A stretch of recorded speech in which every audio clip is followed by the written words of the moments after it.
Oke, halo semuanya, selamat datang di channel ini. Pada video kali ini Mimin bakal melanjutkan pembahasan manga terkait anime Shumatsu no Valkyrie atau anime Record of Ragnarok. Nah, di video sebelumnya kita sudah bahas salah satu karakter perwakilan umat manusia, yaitu King Leonidas. Buat kalian yang belum melihat video sebelumnya, kalian bisa cek aja di channel ini. Nah, di video kali ini Mimin bakal bahas terkait salah satu karakter lagi perwakilan umat manusia, yaitu Okita Shoji. Nah, kali ini Mimin bakal bahas manganya terkait karakter satu ini, guys. Nah, karena ada manga yang membahas terkait Senshigumi, yaitu sebuah perguruan tentang Okita Shoji ini. Nah, bagaimana latar belakang dan perguruan ini, dan bagaimana kemampuan salah satu karakter perwakilan umat manusia ini, guys. Oke, sebelum kita ke pembahasannya, buat kalian jangan lupa subscribe dulu supaya saya semakin semangat dalam mengupload video. Kalau sudah, langsung aja tanpa basa-basi kita ke pembahasan anime Shumatsu no Valkyrie. Okita Shoji merupakan salah satu karakter perwakilan manusia yang ditunjuk. Walaupun belum bertanding, ia sudah beberapa kali muncul di episode season 2-nya, terutama ketika berhadapan dengan Loki. Okita menunjukkan sedikit kemampuannya. Nah, kali ini kita bakal bahas sejarah, histori, dan kemampuan Okita Shoji ini.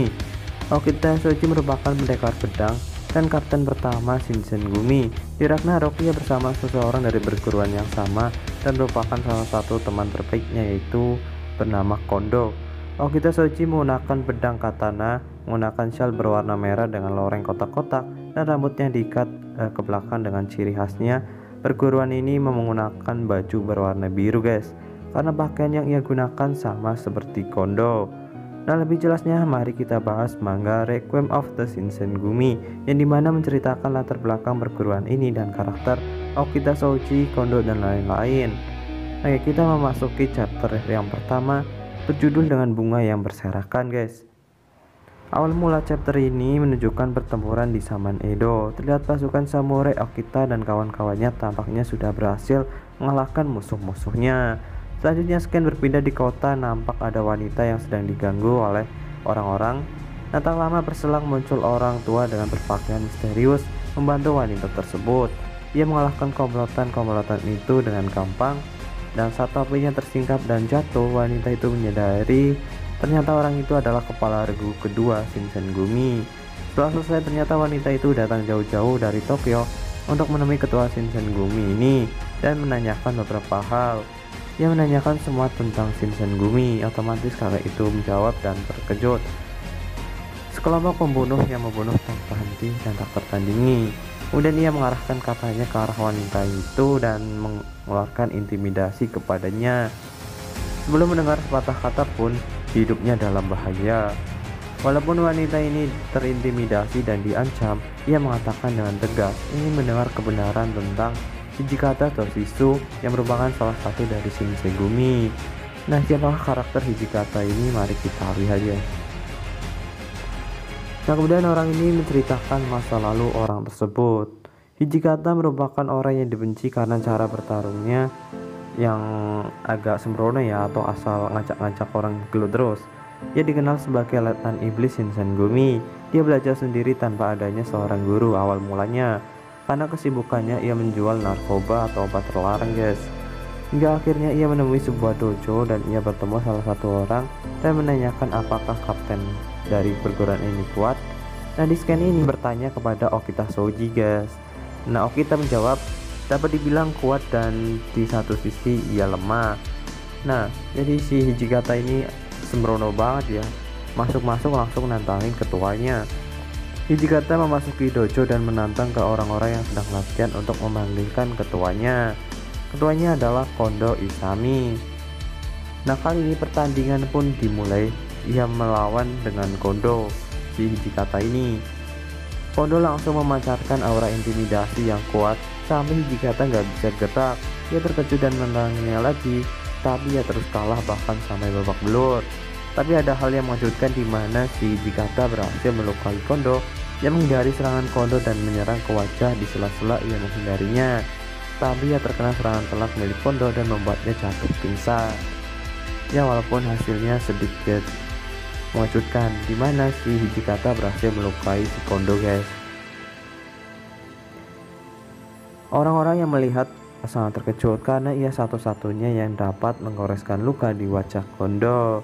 Oke, kita masuk chapter 2 berjudul Pembunuh oleh Seseorang Berjalan Kaki, dimana kali ini 1 tahun sudah berjalan, Hijikata bergabung dan mempelajari Tennen Ryu yang diajari oleh Kondo Isami. Okita Shoji melihat latihan Hijikata dan memujinya. Dan kali ini Okita menantang si Hijikata, guys. Tapi Okita berhasil menang dengan sekejap dan membuat babak belur Hijikata. Nah, dari sini kita lihat Okita ini jauh lebih kuat dari Hijikata ya. Nah, Hijikata ini orang yang suka bikin onar dan sering ngajakin berantem dalam dojo. Sudah tak terhitung ia mengajak duel dan lain, bahkan orang-orang yang mendatangi dojo yang seringkali menentangnya. Hingga suatu ketika muncul rombongan dari aliran bela diri Shinto, Sasaki Tadasaburo, yang merupakan pelatih kemiliteran mendatangi dojo ini dengan tidak sopan. Dan ternyata ada salah satu pengkhianat dalam dojo, yaitu si Saito, ia yang membunuh putra Hatamoto. Mereka kemudian pergi meninggalkan dojo dengan membawa si Saito. Hijikata yang tak terima mengatakan kepada rekannya ia akan membalaskan dendamnya, tapi temannya mengatakan jika ia melakukannya kesempatan Kondo menjadi kepala militer akan lenyap. Hijikata pun tetap pergi meninggalkannya dengan perasaan yang sangat kesal. Ia dengan tekad siap dikeluarkan dari dojo tetap pergi meninggalkan dojo. Selang beberapa menit, si Hijikata datang ke dojo lawan. Nah, tapi kali ini ia ditemani salah satu temannya. Ia mencoba menyelamatkan Saito, guys. Temannya terkejut saat melihat Hijikata, karena ketika ia datang ke sini dan siap bertarung, berarti ia siap dianggap keluar dari dojo. Dan mereka berdua berkata kalau mereka sudah siap dan menerima konsekuensinya. Tapi kali ini disarang lawan 3 melawan 1 dojo, itu terdengar sangat mustahil. Pertempuran pun terjadi, saling serang terjadi, hingga akhirnya Hijikata berhadapan dengan ketuanya. Awalnya ia kewalahan hingga akhirnya ia hendak mengeluarkan skill yang biasanya yaitu Tennen Ryu. Tapi tiba-tiba pasukan Kondo datang bersama Okita dan teman-temannya. Sayangnya ketika dua kubu hendak saling tempur, mereka dihentikan oleh Katsu Kaisu yang merupakan pelatih utama di kemiliteran. Setelah kejadian itu mereka semuanya pun kembali dan mereka pergi ke Kyoto untuk menjadi Shinsengumi. Ya, di sana mereka membasmi orang-orang jahat, guys. Di sana Kondo dikenal sebagai ronin yang terkenal yang tak tertandingi, dan Okita Shoji dikenal sebagai pengguna 3 tebasan kecepatan dewa pendekar pedang yang jenius. Nah, dari sini kita sudah sedikit tahu sedikit kemampuan dari Okita Shoji, yaitu 3 tebasan kecepatan dewa dan kemampuan berpikirnya yang jenius. Dari namanya kemungkinan serangan cepat 3 tebasan secara langsung dengan speed atau kecepatan tebasan yang sangat cepat dan kemungkinan memiliki daya serang yang sangat kuat. Nah, selain 3 serangan cepat itu, si Okita ini dikenal sangat jenius. Tidak menutup kemungkinan ia memiliki seni berpedang yang di luar nalar. Ketika di Kyoto, Kondo bertemu Okita dan mengatakan ia akan mewariskan dojonya kepada Okita karena ia yang memiliki keterampilan paling hebat dan pastinya akan membawa dojonya menjadi lebih kuat. Tapi Okita menolak dan berkata ia ingin terus bersama Kondo. Satu ketika Hijikata sedang cekcok dengan seseorang, ia menemui orang tersebut. Ketika ia memotong tangan penjahat dengan sangat cepat, membuat Hijikata tertarik kepadanya dan menghampirinya. Kemudian Hijikata menantang orang tersebut. Wah, ketika melihat orang hebat, si Hijikata ini selalu menantangnya, guys. Udah gila. Orang ini menyebut dirinya kekejaman. Ia bernama Serizawa Kamo, tapi ia tidak tertarik pada Hijikata dan ia melihat Okita. Ia melihat Okita karena merasa ia lebih kuat daripada Hijikata, guys. Kemudian si Serizawa ini pun menantang si Okita. Keduanya pun setuju untuk melakukan duel.